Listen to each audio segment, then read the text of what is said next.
Hello everyone, welcome back to my YouTube channel let's teach people में आप सभी का स्वागत है।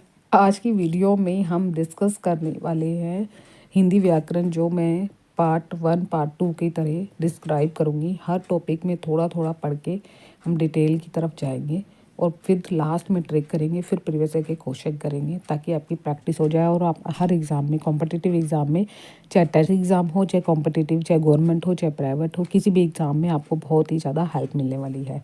ठीक है, विदाउट टाइम वेस्ट करते हुए स्टार्ट करते हैं। आज हम पढ़ने जा रहे हैं संधि। संधि में क्या होता है, बहुत सारे बच्चों को दिक्कत आती है कि संधि विच्छेद नहीं कर पाते या संधि की पहचान नहीं हो पाती। बहुत ही इजी और सिंपल तरीके से समझेंगे। यहाँ पे जो लिखा हुआ है थोड़ा सा ब्लर हो रही है पिक्चर।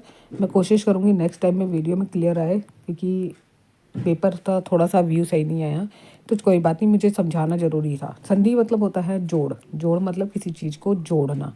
ठीक है, हम संधि के सारे चीज़ों को पढ़ेंगे। अब यहाँ पे मैंने, अगर हम समास की बात करें तो वहाँ पे हम शब्दों की बात करते हैं। अब यहाँ पे हमें वर्णों की बात करनी है। किसकी बात करनी है? वर्णों की।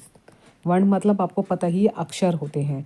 तो इनके जोड़ से ही एक हमारी संधि बनती है। अगर हम इसका अभिप्राय देखें तो हमें यहाँ ध्यान देना है कि जो शब्द, यानी कि जो वर्ण हमारे दो दो अगर दो वर्ण होते हैं, दो वर्ण जैसे अ और आ, आपको भी पता है अ और आ से आ बनता है। यानी कि दो या दो वर्णों के मेल से कोई भी विकार या परिवर्तन हो, यानी कुछ चेंजेस हो या कुछ बदलाव आए, तो हम उसे संधि कहते हैं। सिंपल तरीके से आपको भी पता है, ई और ई मिलाकर बड़ी ई बनती है। ये ई और ई मिलाकर बड़ी ई बनती है, यानी कि दो वर्णों से कोई परिवर्तन हो, हम उसे कहते हैं संधि। संधि के हमें 3 भेद होते हैं, याद रखना। कितने भेद होते हैं? संधि के 3 भेद होते हैं, जो सभी को पता है।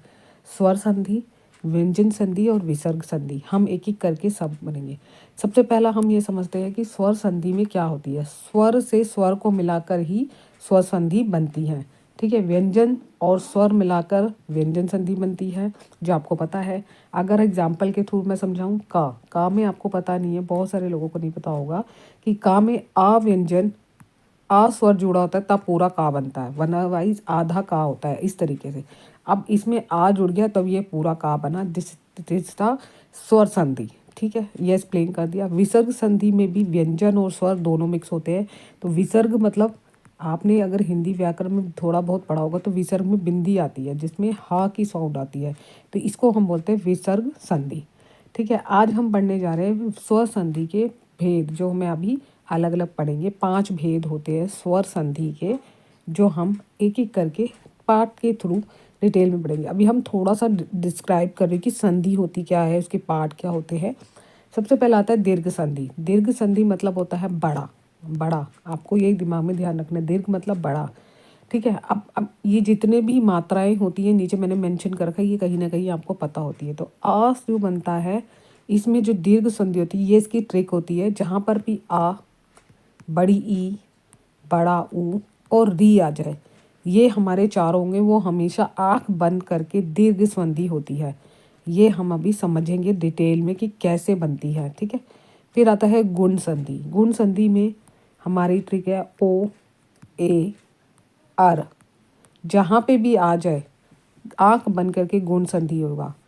उसके बाद विधि संधि, जहाँ पे बड़ा ओ और बड़ी ए आ जाए, र नहीं आए। ठीक है, दिस इज द विधि स्वर संधि। अब हमारी आती है यन संधि। यन संधि में हमारा स्वर संधि में आता है य, र, ल, व। य, व, र, ल के पहले आधा व्यंजन हूँ, आधा व्यंजन हूँ, वहाँ पर हमारा यन संधि आती है। अब हम चलते हैं अयादि स्वर संधि। अयादि संधि में य, एग्जाम्पल भी मैं बताऊंगी, या, अया, अव और अवाव आ जाए, ये इसकी ट्रिक है। वहाँ पर सारे के सारे अयादि संधि होती है। फॉर एग्जाम्पल, जैसे अब यहाँ पे एग्जाम्पल एक बार इसका एक एक करके मैं पिछली, अब इस वीडियो में मैं आपको सिर्फ इनकी ट्रिक बता रही हूँ और पहचान बताऊंगी नेक्स्ट वीडियो में, कि एग्जाम्पल के थ्रू एक एक करके, है ना। वीडियो ज़्यादा लंबी नहीं करना चाहती, क्योंकि मैं चाहती शॉर्ट वीडियो में ही आप एक्सप्लेन करते जाओ पार्ट के थ्रू।